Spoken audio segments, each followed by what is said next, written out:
Mohon perhatian, tekan tombol subscribe.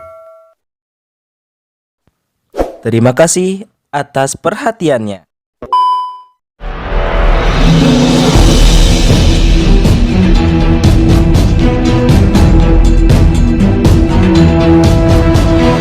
Saya Yas Muhammad, driver online Depok.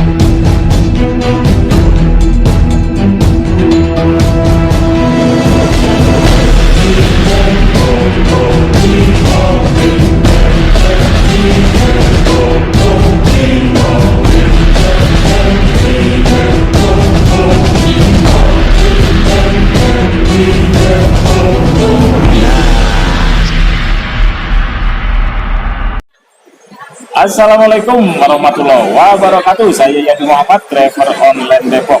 Nah, kita ketemu lagi nih sama ketum ketum kami Rayon Unas nih, Pak Hamka. Nah, kita mau ngobrol-ngobrol soal UMKM ini. Tadi ada yang menarik sekali ya. Kita tunggu ya. Oke, bismillahirrahmanirrahim. Allahumma sholli ala Muhammad wa ala ali Muhammad. Sholli amri wa hlul 'uqdatam min lisani yafqahu qawli. Ya, saya hanya ingin menggugah dan mengajak kepada teman-teman di lingkungan khususnya Rayon Kahmi Unas dan umumnya Kahmi di seluruh Indonesia. Saya ingin ringing the bell, artinya menyembunyikan bel tanda bahaya bahwa hari ini banyak sekali problematika yang kita hadapi ya sebagai alumni, di mana kita terpanggil gitu. Bangsa ini, negara ini membutuhkan kami, di mana alumni HMI atau kita kami itu sudah database-nya kurang lebih kita lihat ada 1.500 kalau saya tidak salah profesor doktor dari Kahmi ya. Ini sebuah kekuatan yang luar biasa apabila kita sinergikan kekuatan 1.500 profesor doktor di Kahmi untuk membangun sebuah legacy atau warisan yang baik untuk bangsa dan negara ini. Apa itu? Saya kira hari ini eranya kita bicara era ekonomi, di mana semua orang sedang mengalami dampak dari COVID-19. Untuk itu kita perlu bergandengan tangan secara bersama-sama bagaimana caranya kita membangun ekonomi kecil menengah atau UMKM berbasis kampus. Maksud saya kampus dalam tanda petik yaitu kampus yang punya metode pembelajaran alternatif, tidak terjebak pada model dalam tanda kutip ya model-model kampus yang konvensional. Nah, ini kita harus buat sebuah konsep yang menarik sebagai sebuah alternatif dari konsep pendidikan yang ada. Di mana bedanya dengan yang konvensional? Yang konvensional itu biasanya hanya melakukan tridharma perguruan tinggi ya. Akan tetapi kita tambah lagi satu, yaitu yang namanya membangun kedaulatan ekonomi bangsa kita, negara kita, di mana kita membangun usaha-usaha kecil dan menengah, dan inilah yang diperlukan oleh bangsa kita hari ini, karena seperti kita tahu bahwa kedaulatan ekonomi kita tidak lagi berada di tangan bangsa ini, tapi sudah dalam tanda kutip beralih ke tangan-tangan yang kekuatan-kekuatan yang belum katakanlah tidak relevan dengan kekuatan bangsa ini yang secara real masih didera oleh kemiskinan dan keterbelakangan. Jadi kampus harus mampu, di samping membangun kampus harus membangun inkubator ekonomi dan bisnis untuk membangun sinergitas melalui ukhuwah, unit-unit usaha kecil dan menengah, sehingga problematika ekonomi kalau ini ditularkan kepada rayon-rayon kami di seluruh Indonesia, maka saya kira masalah-masalah ekonomi dapat diatasi ya. Walaupun kita sadar kita berada di tingkat rayon, tapi kita berusaha mencari solusi jawaban atas persoalan-persoalan yang mendera bangsa ini baik di skala nasional maupun global. Saya kira itu yang bisa saya sampaikan dalam kesempatan ini.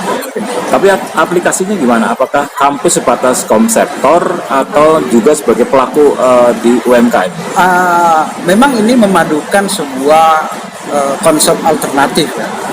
Kita tahu kampus itu kan biasanya terjebak hanya pada persoalan-persoalan akademis, yaitu tridharma perguruan tinggi. Nah, apa itu tridharma perguruan tinggi? Tridharma perguruan tinggi itu kan biasanya belajar mengajar, riset, dan pengabdian pada masyarakat. Nah, tapi kita tambah lagi fungsi yang satu. Karena kita punya problematika sebagai bangsa dan negara kita, yaitu masalah ekonomi. Setelah COVID ini, bangsa ini didera oleh semacam krisis ekonomi.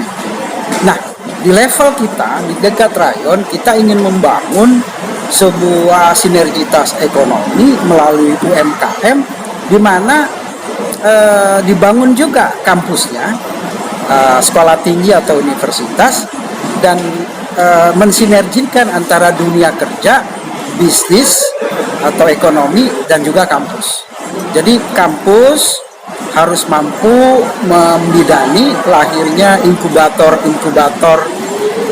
ekonomi baru, sehingga tercipta peluang lapangan kerja, ya, tercipta income buat pelaku-pelaku ekonomi kecil dan menengah. Dan kampus berkewajiban untuk tidak sekadar melahirkan ide atau konsep, tapi membidani, mengontrol, mengevaluasi, dan membantu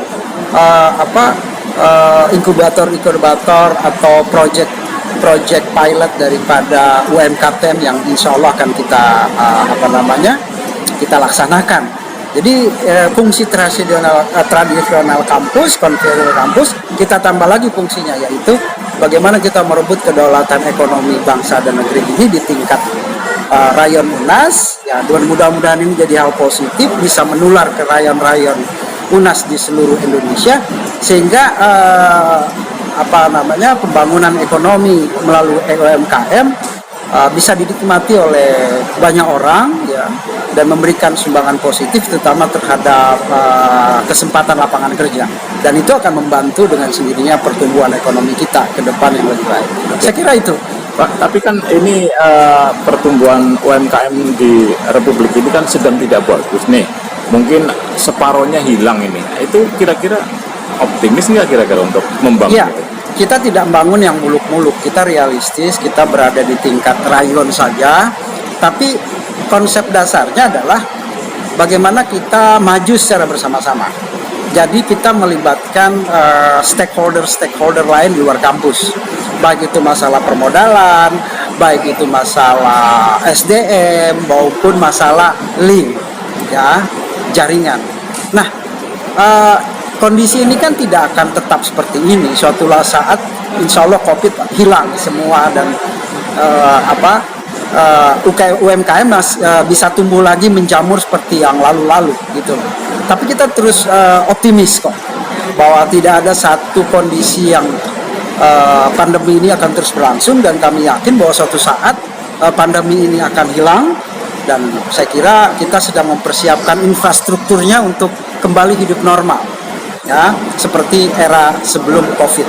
Dan di era sebelum COVID itu pertumbuhan ekonomi itu kita harapkan setelah COVID dengan upaya pemberdayaan ekonomi kecil dan menengah melalui kampus, ya, kita bisa mensinergikan semua lini untuk secara bersama-sama menangani masalah-masalah yang berkaitan dengan ekonomi, pendapatan per kapita di lingkungan kita, ya, Kahmi Rayon, dan juga masalah lapangan kerja. Jadi kita mulai dari rayon.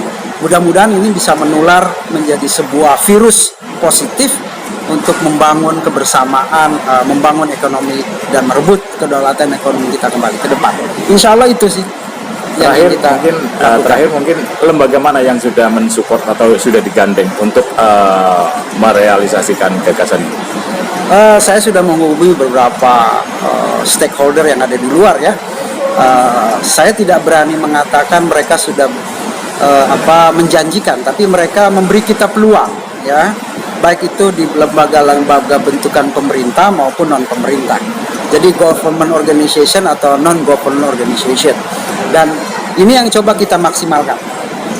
Ini yang coba kita maksimalkan untuk membangun sebuah peradaban UMKM yang mana digagas oleh gagasan-gagasan yang brilian, ya, terutama tadi oleh pembekalan Pak Dr. Abbas Toha, di mana beliau menawarkan konsep-konsep yang menurut saya bisa kita kembangkan bersama. Jadi semangat kita adalah kebersamaan dan terus berjuang, dan tidak ada kata mundur, tidak ada kata pesimis, kita optimis, tapi dengan sebuah perencanaan yang insya Allah lebih baik dari yang sudah-sudah. Ada tambahan? Saya kira itu aja. Jadi sebagaimana hal yang positif, sebagaimana hal yang negatif bisa menular, kayak seperti COVID, dalam kehidupan sosial ada virus positif yang juga harus kita tularkan secara bersama-sama. Nah, ini konsep dasarnya. Jadi kalau penyakit aja bisa menular, kenapa hal positif tidak bisa kita tularkan? Nah, dengan dasar ini, niat baik, dengan bismillah, dengan salawat, dengan bergandengan tangan, mari kita maju bersama-sama. Dan kita sadar bahwa kalau kita bersama-sama bergandengan tangan dengan yang tulus, insya Allah semua akan tercapai. Saya kira itu. Nah, kita lain kali juga akan ngobrol lebih lanjut, terutama nanti setelah raker pertengahan Januari ini ya, untuk membahas soal UMKM khususnya Pak Ketum ya. Ya, benar. Yes, Pak, melalui kampus. Oke, siap. Nah, mungkin itu aja. Assalamualaikum warahmatullahi wabarakatuh. Waalaikumsalam warahmatullahi wabarakatuh. Saudaraku sebangsa dan setanah air, juga saudara seiman, yuk kita belanja ke pedagang keliling, asongan, dan pedagang di pinggir jalan.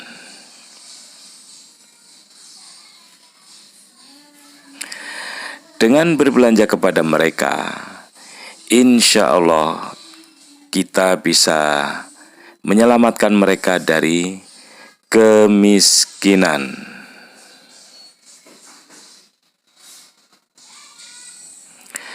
Seperti kita tahu bahwa kemiskinan itu dekat dengan kekufuran.